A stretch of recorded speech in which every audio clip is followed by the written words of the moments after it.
นี่คือสายน้ำจากธรรมชาติสายน้ำที่ไหลมาจากภูพนังพี่น้องเนาะสถานที่ตั้งแม่นหินคะนาเนาะพี่น้องธรรมชาติที่สวยงามธรรมชาติที่สวยงามมันคนอาบน้ำมันสวยงามที่แสนสวยงามในประเทศเราธรรมชาติรอบรอบนครหลวง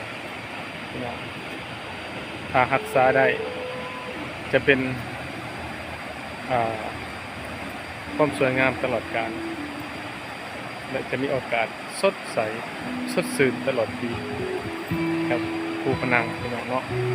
แต่หินคะนาวันนี้เป็นทรายน้ำสะอาดบริสุทธิ์แบบธรรมชาติเป็นได้รักษาได้ตัวเมืองหัวไม้หัวเมืองกันพี่น้องเพื่อปกปักรักษาแหล่งธรรมชาติเพื่อให้พี่น้องทั้งภายในและต่างประเทศมาท่องเที่ยวโดยเฉพาะทางนครหลวงยามพักยามพรพักละพักการวันเสาร์วันอาทิตย์มากินข้าวซุ้มเซลอยู่ตามสายน้ำรอบๆนครหลวงบ่ไกลก็จะเป็นไปไกลพี่น้องมาที่หินคะนาตาหินคะนาแถวนี้ก็สุขใจแล้วพี่น้องเนาะสดชื่นเนาะกินข้าวปลาข้าวดองสายน้ำนาสออนสุด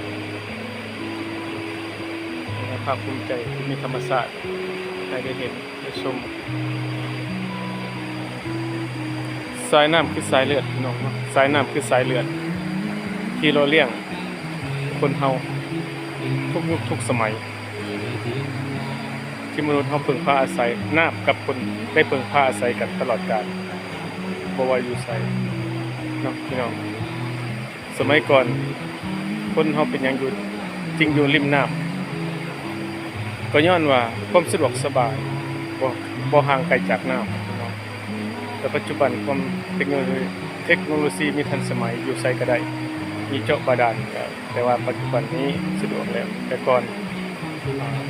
หมู่บ้านต่างๆต้องได้อยู่ริมน้ำเพื่ออาศัยพึ่งพากันสวยงามอันนี้ธรรมชาตินี่ต้นไม้ใหญ่ปกต้องนี่พี่น้องผู้ใดจะกินหมากต้องก็มาลงสวยงามป่าดงโปร่งไฟ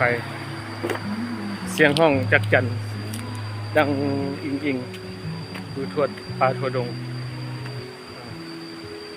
แสนที่ร่มรื่นพี่น้องอากาศสดๆแบบนี้อุดมสมบูรณ์พี่น้องเอามาเบิ่งครับ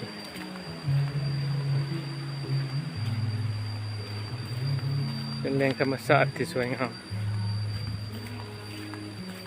ตามธรรมชาติ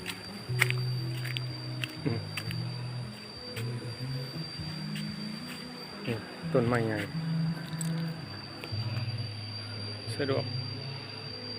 เซิร์ชมาเที่ยวได้ที่พี่น้องเนาะตาดหินคะนาเนาะ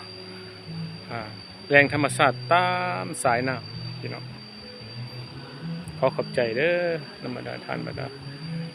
บิดหักแฟนเพลงน้ำพี่น้องทุกๆคนเลย